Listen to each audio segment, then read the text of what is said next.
Coucou tout le monde, c'est Eugénie, j'espère que vous allez bien. Aujourd'hui, on va parler du burn-out parental. Qu'est-ce que c'est? Pourquoi? Comment? Qu'est-ce? Où? Je vais vous expliquer tout ça. C'est un sujet qui me tient à cœur puisque voilà, j'en ai été victime, atteinte. Je sais pas trop en fait comment dire parce que voilà, je sais pas si on est victime ou si on est malade. C'est encore un peu flou pour moi. Donc, le burn-out parental numéro 1, définition. Donc, j'ai écrit tabou, honte, tout simplement parce que on ne parle pas, ou très peu en tout cas. J'ai trouvé que 3 vidéos, je crois, sur YouTube qui en parlent du burn-out parental. Tout simplement parce qu'on a un sentiment de honte, puisque le burn-out parental, d'après ma définition personnelle, c'est une envie irrépressible et inexpliquée de quitter absolument son foyer, de quitter ses enfants et de vivre toute seule. Maintenant, sur Internet, vous allez trouver d'autres définitions qui disent que c'est le burn-out parental à un sentiment d'impuissance face au changement d'un enfant qu'on croyait connaître et qui change et que du coup, on ne comprend pas et ça nous fait faire un burn-out parental. Moi, c'est pas du tout ça. Ensuite, ils vont vous dire que c'est parce que nous avons une désillusion sur la vie parfaite qu'on nous montre quand on est enfant. Genre, Cendrillon a des enfants, elle est heureuse avec son mari, et tout le monde va bien, tout le monde il est beau, tout le monde il est gentil. Donc, qu'on s'est fait une image très idéalisée de la vie de famille, la maman qui fait les gâteaux, les enfants qui sont propres sur eux, qui sont polis évidemment, qui sont toujours sages, et que face à la réalité de la maternité et paternité, parce qu'il n'y a pas que les mamans qui souffrent de burn-out parental, voilà, on fait un burn-out parental. Moi perso, j'ai jamais eu d'illusion. Déjà à la base, j'ai quand même 3 enfants maintenant, mais quand j'avais 18 ans, donc j'ai eu mon premier, j'avais 21 ans. Quand j'avais 18 ans, moi je voulais pas de mari, pas de gosse.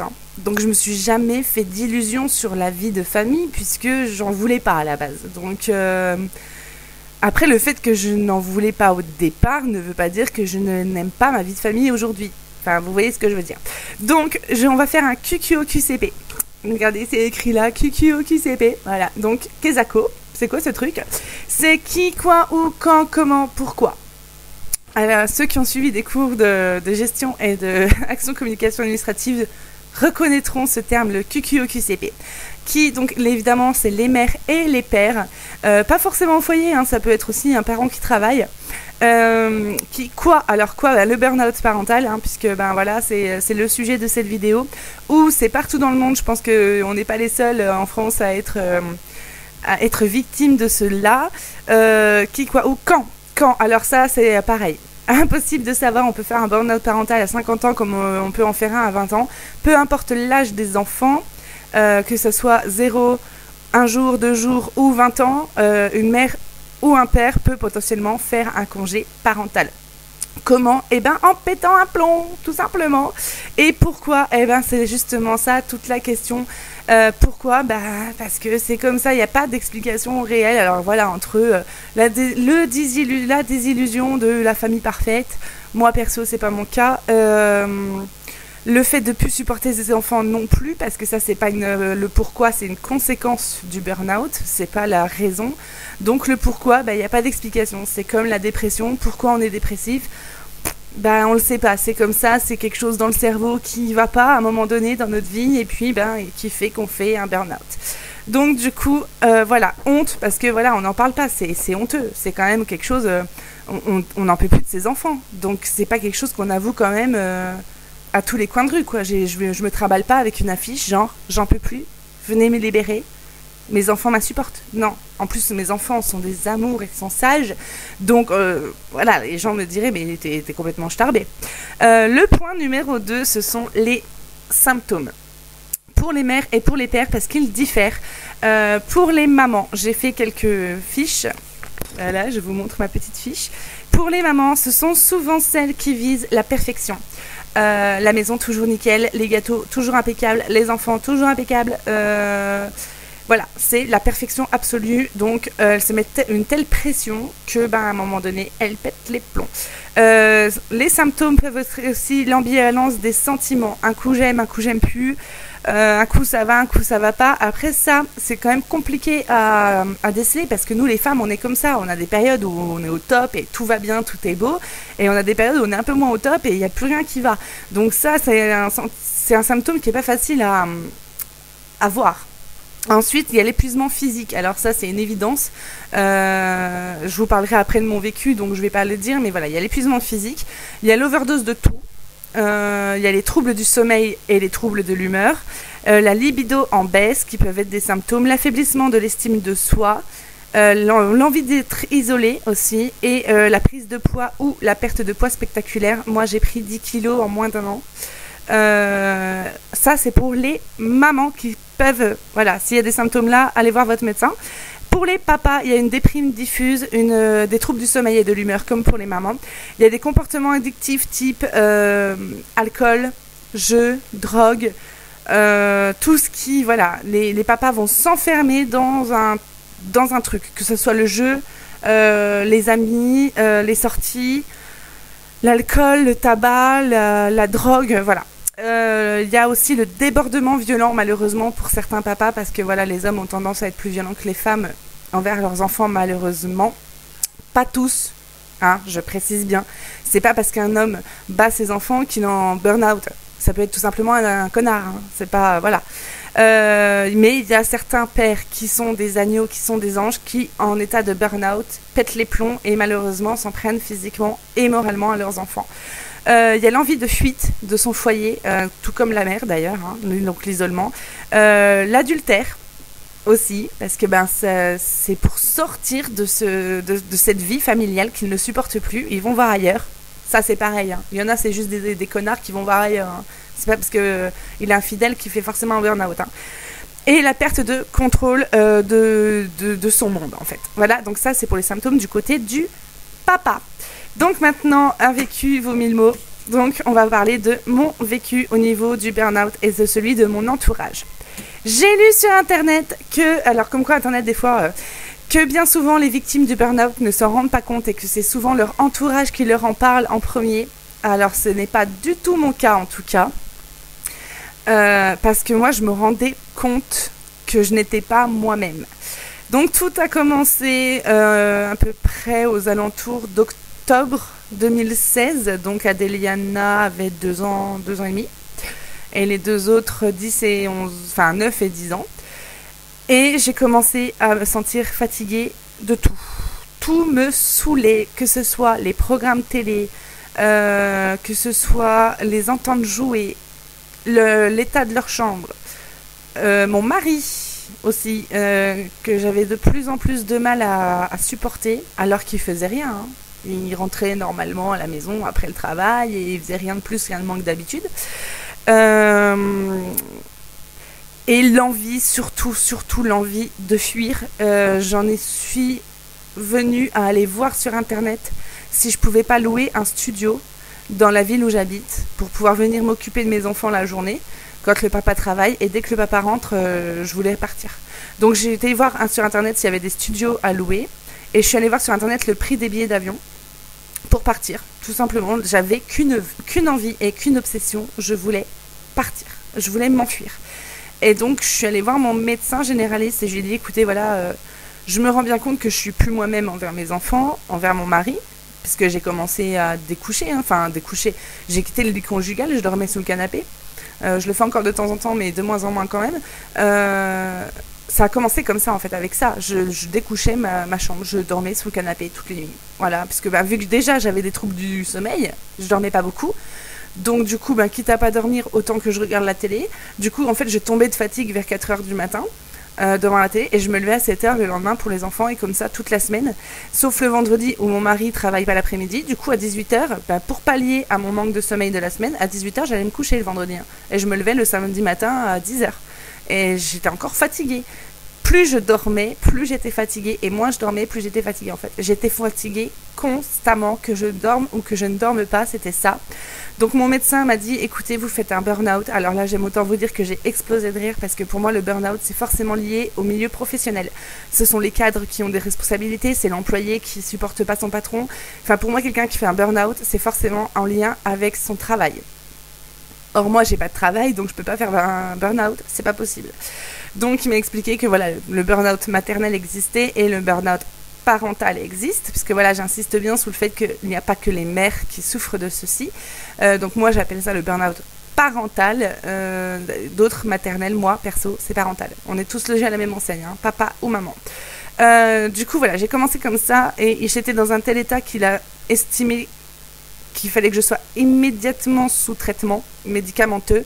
Certains burn-out n'ont pas besoin de médicaments pour s'en sortir parce que s'ils sont pris à temps, ça, voilà, avec du soutien, de l'écoute, ça peut s'améliorer et passer. Moi, j'étais dans un tel état. En fait, j'aurais dû aller voir mon médecin bien avant. Mais j'étais dans un tel état qui m'a dit non, là c'est stop, on s'arrête. C'est tout de suite antidépresseur immédiatement pendant au minimum 2 mois. Donc, il m'a donné ces médicaments-là. Voilà, je vous cache rien, je le prends encore actuellement, donc on est quand même en juillet 2017, donc ça fait de octobre, novembre, décembre, janvier, février, mars, avril, mai, juin, juillet. Ça fait 9 mois, sachant que j'ai fait une cure de 2 mois, donc octobre, novembre, décembre, ça allait mieux, j'ai arrêté. Février, j'en ai repris pendant 1 mois, ça allait mieux, j'ai arrêté. Et là, c'est reparti en juillet, en juin. Donc là, j'ai dit, allez, c'est bon, je reprends ma cure et j'arrêterai pas, je retournerai voir mon médecin à la fin de mes 2 mois de cure. Parce que c'est souvent ça mon problème, c'est que je ne suis pas mes traitements jusqu'au bout. Du coup, ça revient à chaque fois. Mon entourage, j'ai expliqué à mes enfants ce qui se passait. Alors, je ne leur ai pas dit que c'était de leur faute, puisque c'est pas le cas. Bien que le burn-out soit lié au fait d'être parent, c'est pas eux qui ont un problème, c'est moi. C'est moi qui ai un souci, je les écoutais plus. Je faisais à manger en mode robot, je vivais en automate. Je n'avais plus de sentiments de joie, de peine, je me foutais absolument de tout ce qui se passait. Et les crises d'énervement, c'était impressionnant. Pour rien. On allait parler un peu trop fort à table à mon goût, je pétais une pile. Nathanaël allait renverser quelque chose, j'allais pleurer. Peu importe, n'importe quoi, le truc le plus insignifiant m'horripilait, je ne supportais plus. Je prenais du poids, je me dégoûtais. Du coup, je me regardais plus dans la glace, je m'occupais plus de moi, je me maquillais plus, je me coiffais plus. Limite à pas me laver. Je traînais en pyjama à longueur de journée. Donc, je dormais en pyjama. Je m'habillais juste pour aller à l'école. Et en rentrant de l'école, je me remettais en pyjama. Donc, j'en avais rien à faire du tout. Mon mari rentrait, j'étais en mode pyjama, jogging, basket, rien à faire. Franchement, je m'en foutais complet. Donc du coup, j'ai expliqué à mes enfants que voilà, maman faisait une dépression. Alors c'est pas facile d'expliquer à mes enfants parce que voilà, la petite en plus elle a 3 ans donc elle capte rien. En tout cas, elle se rend compte, mais je peux pas lui expliquer avec des mots. Donc j'ai expliqué à Nathanaël et Toya qu'il y avait quelque chose dans mon cerveau qui n'allait pas, que ce n'était pas grave parce que voilà, je voulais pas non plus qu'ils s'inquiètent et qu'ils se stressent, que ce n'était pas de leur faute, mais que ceci faisait que maman était toujours très fatiguée, que maman s'énervait pour rien. Et voilà, j'ai bien spécifié que c'était pas de leur faute. Bien que certes, voilà, j'aurais pas d'enfant, j'aurais pas fait un burn-out parental, mais j'ai pas du tout envie de leur mettre ça sur le dos. C'est mon problème à moi, c'est pas le leur. Mon mari, je suis même pas sûre qu'il en ait encore conscience là. Il a bien vu un changement de comportement puisqu'il m'a demandé pourquoi je dormais plus avec lui. Je n'ai pas su lui donner d'explication à ce moment-là puisque je ne savais pas ce que j'avais. Mais là, quand je lui dis, écoute, j'aimerais que tu regardes un reportage sur le burn-out parental, ça lui passe au-dessus. Hein. Pour lui, c'est irréel et ça n'existe pas. Parce que, comment elle faisait leur mère. Oui, mais moi, ma mère, comment elle a fait? Donc, quand j'ai voulu lui en parler, parce que j'ai quand même essayé, c'est quand même... c'est une maladie, pas grave, certes, mais pas grave. Il y a quand même certains qui vont quand même jusqu'au suicide, hein, donc voilà, ça peut l'être. En tout cas, moi, mon cas, c'est pas du tout mon cas, j'ai pas du tout d'idées noires, j'ai plus d'idées de fuite que d'idées de suicide, en tout cas. Pour lui, quand j'ai essayé de lui en parler, c'était non, mais... ta mère et ta grand-mère, et puis mes parents, ma mère à moi et ma grand-mère à moi, elles faisaient comment? Elles avaient plus d'enfants que toi en plus. Voilà. Donc qu'est-ce que vous voulez que je réponde à ça? Écoute, essaye de retrouver du travail. Oui, moi j'aimerais bien retrouver du travail, et voilà, la conjoncture actuelle fait que. Mais qu'est-ce que tu te plains? t'es à la maison. Donc si mon propre mari me dit ça, comment voulez-vous que j'explique à mes proches, donc à ma mère, à mes frères, à mes sœurs, etc., comment je me sens et l'explication de pourquoi, du comment je réagis comme ci ou comme ça. Donc si même mon propre mari dénigre, c'est pas dénigre, c'est pas qu'il dénigre ma maladie, c'est qu'il ça n'existe pas. Le burn-out parental, ça n'existe pas, la dépression, ça n'existe pas, donc c'est toi qui fais des manières. Sors-toi un petit peu les... je vais être méchante, enfin je vais être malpolie. Sors-toi un peu les doigts, bouge-toi, trouve-toi une occupation, fais quelque chose de ta vie, voilà. Donc, comment voulez-vous que j'en parle à quelqu'un d'autre? D'ailleurs, j'en profite un peu par cette vidéo pour faire mon coming out, entre guillemets, de burn-out, parce que je peux pas lui en parler à lui. Donc j'en ai parlé avec ma sœur, qui d'ailleurs a compris, il n'y a pas de souci. J'ai essayé d'en parler avec ma mère, mais c'est pas facile, c'est quand même une génération au-dessus. Elle a eu une vie bien plus compliquée que la mienne. Donc quand je lui en parle, je minimise beaucoup les choses parce que elle va me dire, mais attends ma chérie, t'as tout pour être bien, donc il n'y a pas lieu de faire un burn-out parental. J'en ai parlé avec des amis, d'ailleurs un ami de ma sœur qui m'a dit, mais faut relativiser, tu sais, tout va bien, t'es pas malade, t'es en bonne santé, les enfants aussi, ils sont sages, ils sont gentils, ils sont polis. Mais ça, c'est quelque chose, j'en ai conscience de ça, je sais très bien que je n'ai pas lieu, qu'il y a des choses bien plus graves dans la vie, que j'ai beaucoup de chance d'avoir mes proches auprès de moi.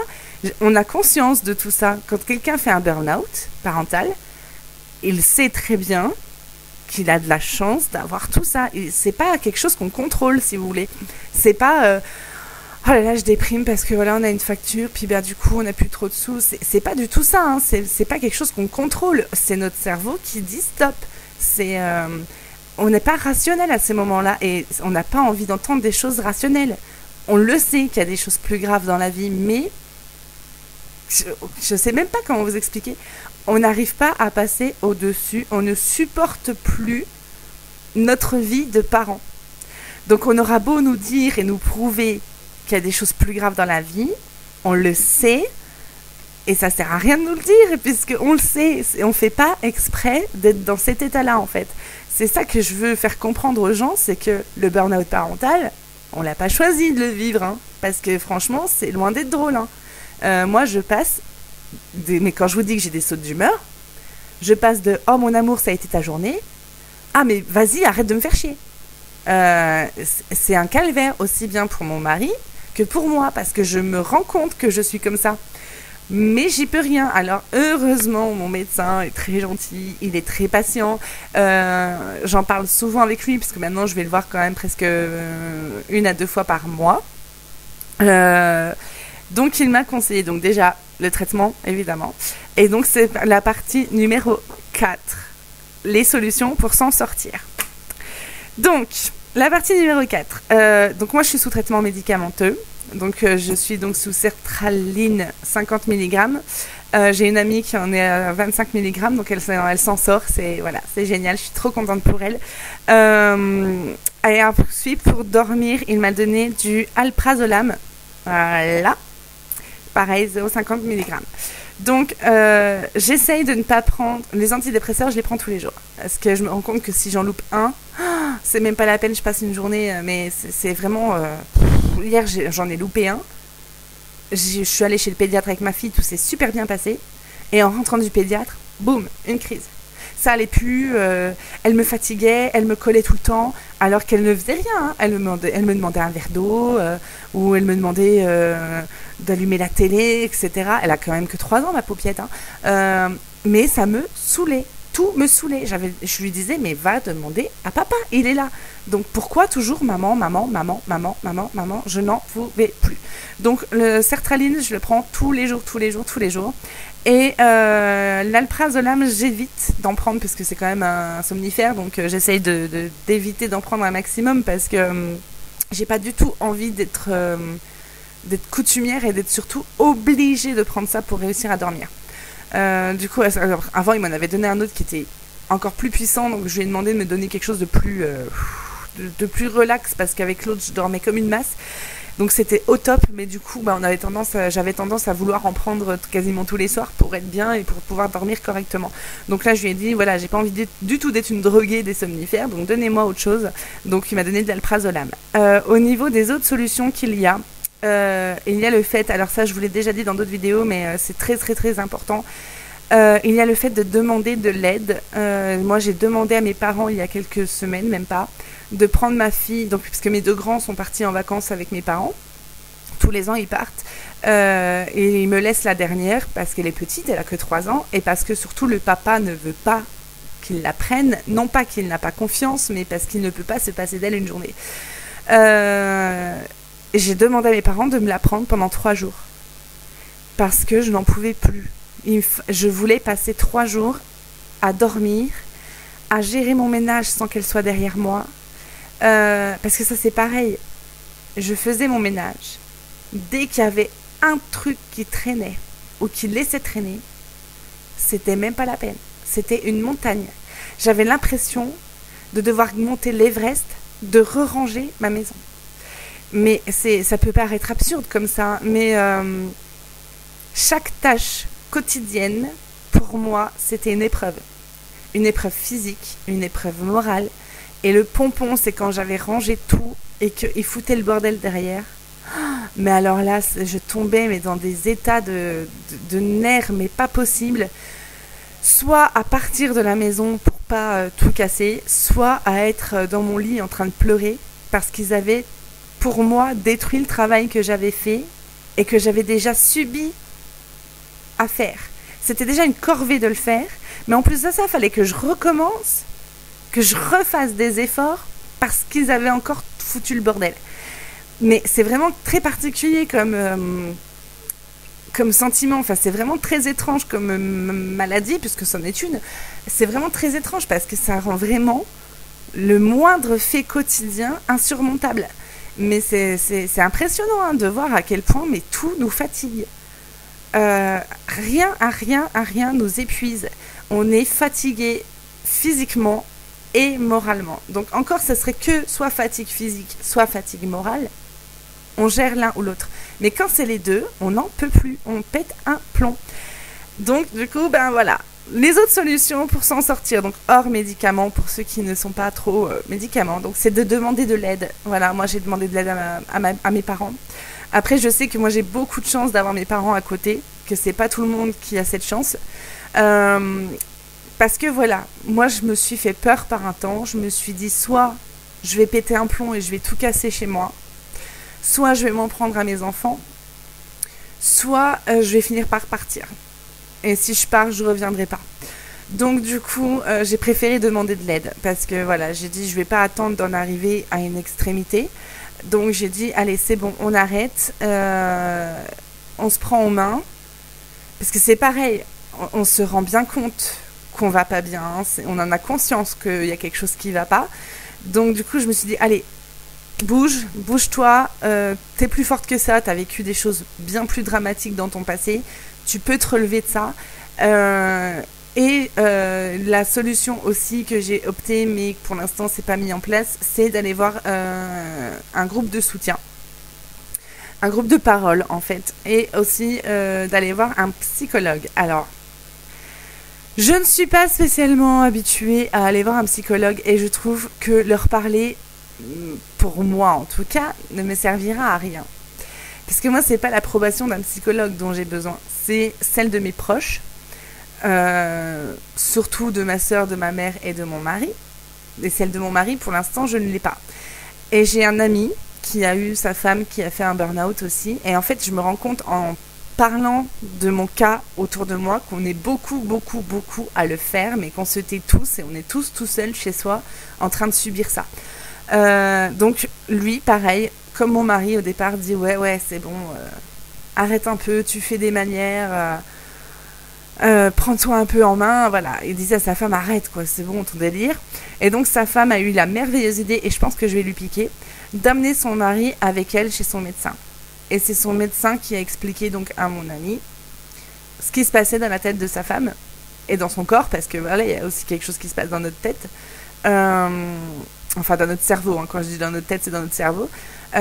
Et c'est là qu'il a pris conscience que c'était pas des manières, que c'était pas des caprices, que c'était pas fait exprès, que c'était pas un choix.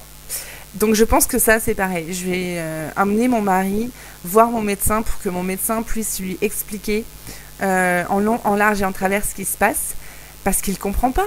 Et puis ben c'est pas ça, mais à force de pas comprendre, on en vient du coup à plus se parler et à ne plus se comprendre. Le peu qu'on parle, on se comprend pas. Et vu que je suis relativement irritable, parce que voilà, j'ai des sautes d'humeur et des voilà, comme dit dans les symptômes, parce que j'en ai quand même pas mal, hein, des symptômes. Hein, je les ai cumulés moi quand même. Hein. Je prends tout mal. Il va me faire une petite réflexion anodine à laquelle j'aurais rigolé il y a un an. Et ben là, ça va être le drame. Ça va être un drame pendant 2 jours. Parce que je prends tout mal. Donc, du coup, ce n'est pas de sa faute à lui, c'est de la mienne. Donc, j'ai dit, voilà, je vais aller voir quelqu'un à qui parler. Ça va me faire du bien, sans forcément chercher des réponses, puisque j'ai pas besoin de réponses. Je sais ce que j'ai, je suis en cours de traitement, donc j'ai pas besoin qu'on m'explique. C'est parce que dans ton enfance, il y a eu ça. J'ai eu une enfance très heureuse. J'ai été très entourée. J'étais la dernière de ma famille. J'ai été pas chouchoutée, mais presque. J'avais des grands frères et grandes sœurs qui me chouchoutaient. Donc, je pense que ça n'a rien à voir avec mon enfance. Franchement, j'ai pas envie qu'on me dise, voilà, c'est parce que dans ton enfance, vu que c'était demi-frères et sœurs, t'as eu ça. Mais rien à voir. Ça n'a rien à voir. Je pense que voilà, tout le monde peut être victime de burn-out parental, que ce soit la mère au foyer, la PDG qui a toute sa vie au travail et à la maison à gérer. Ça peut être n'importe qui. Alors évidemment, les parents en congé parental ou au foyer ont plus de chances d'être touchés que ceux qui travaillent, parce que voilà, le fait de travailler et d'avoir une vie sociale en dehors de la maison aide énormément à se sentir accompli, mais ça peut toucher tout le monde et n'importe qui, peu importe l'âge, peu importe le nombre d'enfants. J'ai vu un reportage dans l'une des 3 vidéos qui traînent sur internet sur ce sujet, enfin sur YouTube sur ce sujet. La maman, son bébé, il avait que quelques mois, hein. Donc c'était vraiment pas... Elle avait qu'un enfant, c'était son premier enfant, et son enfant n'avait que quelques mois. Donc voilà, et une autre, son fils avait déjà 5 ou 6 ans, je crois. Donc ça, c'est pas parce qu'on a 3 enfants, ou 1 ou 10, qu'on va faire un burn-out. C'est pas parce qu'ils ont entre 0 et 6 mois, ou 20 ans. Ça n'a rien à voir avec l'âge des enfants, c'est vraiment, voilà, c'est le fait d'être parent et d'avoir à porter tout le poids du monde sur nos épaules, parce que c'est ce sentiment-là, en fait. Moi, j'avais vraiment l'impression que si j'étais pas là, tout allait s'effondrer. Que si je ne faisais pas mon travail de maman et de femme au foyer, tout allait s'effondrer. Et quitte à le faire, autant le faire nickel. Donc du coup, il fallait que tout soit parfait. Donc à un moment donné, j'ai fini par péter un plomb. Je ne faisais plus rien, je rangeais plus rien. Alors là, puis moi qui étais anciennement bordélique, je m'en foutais complètement. Donc c'est quand même particulier le burn-out parental. Donc voilà, les solutions pour s'en sortir, c'est soit les médicaments. Après, c'est pas une solution en soi, hein, voilà, certes ça traite, mais bon, le problème est là. Et c'est surtout, voilà, de pas avoir peur d'en parler. Donc et puis vu que c'est un sujet tabou, personne n'ose en parler. Donc du coup voilà, ne pas avoir peur d'en parler et de demander de l'aide surtout, parce que voilà, ça sert à rien d'attendre d'en arriver à des extrémités.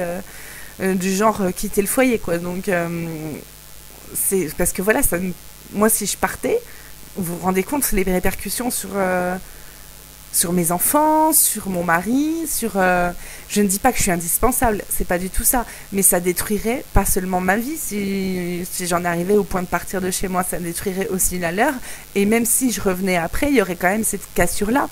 Donc on va pas attendre d'en arriver là.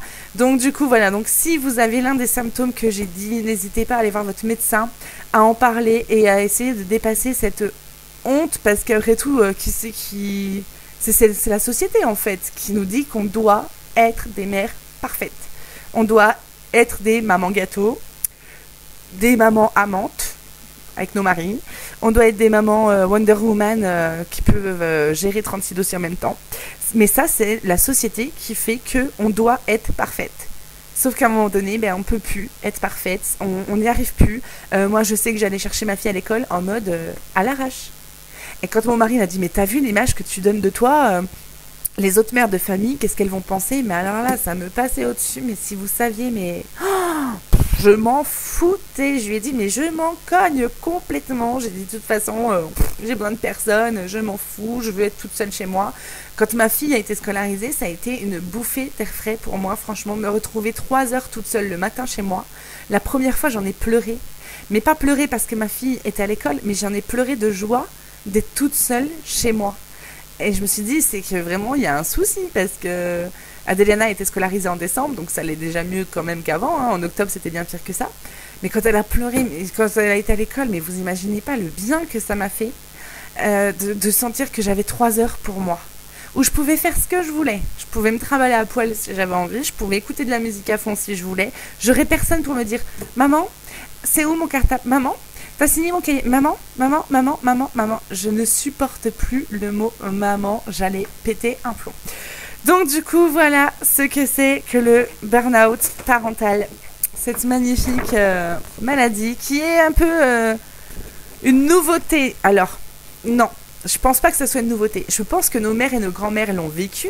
Mais que l'époque faisant ce qu'elle était, eh ben on n'en parlait pas tout simplement. On commence seulement à en parler en fait du burn-out parental. On dit voilà, la femme elle est en dépression, mais je pense que voilà, c'est un vrai burn-out parental. Voilà mon vécu. Après voilà, comme je vous dis, il y a des solutions pour s'en sortir. Moi pour l'instant c'est les médicaments et le fait de voilà, rien que le fait d'en parler avec vous et de partager cette expérience, ça m'aide aussi. Et le fait d'en parler autour de moi, je me suis aperçue que j'étais pas toute seule en fait à vivre ça. Donc c'est aussi pour ça que j'ai eu l'idée de faire cette vidéo là, parce que je me suis dit ça se trouve il y en a d'autres qui sont dans cette situation là et qui n'osent pas forcément en parler, ni à leurs parents ni à leurs amis, parce que il y a la honte. Il y a la honte de... Vous vous rendez compte quand même que le burn-out parental, c'est de ne plus supporter ses enfants. C'est quand même quelque chose qu'on... Voilà, comme je vous l'ai dit tout à l'heure, on va pas le crier au premier venu, quoi.